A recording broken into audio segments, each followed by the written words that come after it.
আজকের এই ভিডিওতে আমি বলবো গর্ভা অবস্থায় কি খেলে বাচ্চার গায়ের রং ফর্সা হবে।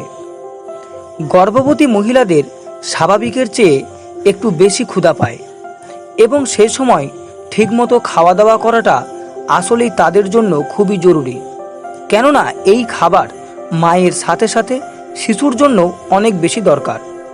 আমাদের দেশের বেশিরভাগ মানুষই চান তার অনাগত সন্তানের গায়ের রং যেন উজ্জ্বল হয়। বিশেষজ্ঞদের মতে খাদ্য নির্বাচনের উপর সন্তানের শরীরের বর্ণ কেমন হবে তা নির্ভর করে না, এটা নির্ভর করে তার বাবা মায়ের কাছ থেকে যে জিন পেয়েছে তার উপর। অর্থাৎ বংশানুক্রমিকভাবে বাবা মায়ের গায়ের রং যেমন হবে সন্তানের গায়ের রং ঠিক তেমনই হয়।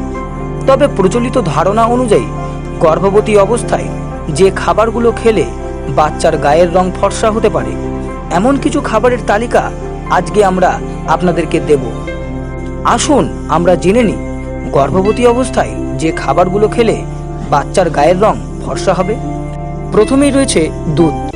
গর্ভবতী মহিলাদের দুধ পান করা দরকার।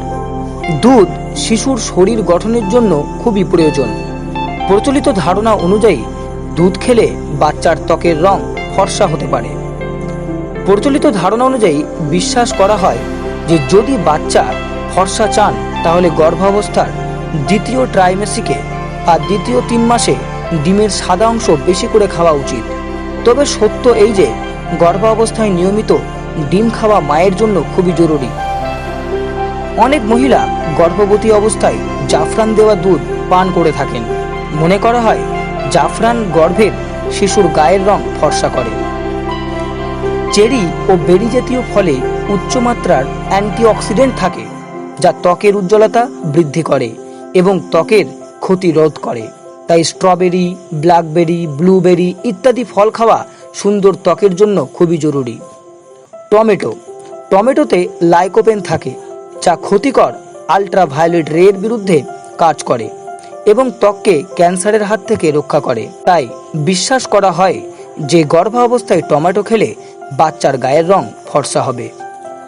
কমলা লেবু ভিটামিন সি সমৃদ্ধ, তাই শিশুর শরীর গঠনের জন্য অপরিহার্য। গর্ভাবস্থায় কমলা লেবু খেলে শিশুর ত্বক আরও ভালো হবে। প্রচলিত ধারণা অনুযায়ী নারকেলের সাদা শাঁস গর্ভের শিশুর বর্ণ ফর্সা করে। তবে গর্ভাবস্থায় অতিরিক্ত নারকেল খাওয়া মোটেই স্বাস্থ্যসম্মত নয়। খেতে পারেন তবে পরিমিত। শুধুমাত্র ত্বকের সৌন্দর্যই কোনো মানুষের একান্ত আকাঙ্ক্ষিত বিষয় হতে পারে না। গর্ভবতী মায়ের উচিত সুস্থ, মেধাবী ও স্বাভাবিক শিশু জন্মের জন্য চেষ্টা করা। তাই পুষ্টিকর খাদ্য গ্রহণের সাথে সাথে নিজের জীবনধারাতেও ইতিবাচক পরিবর্তন আনা প্রয়োজন। আজকের ভিডিওটি এই পর্যন্তই। ভিডিওটি শেষ পর্যন্ত দেখার জন্য ধন্যবাদ।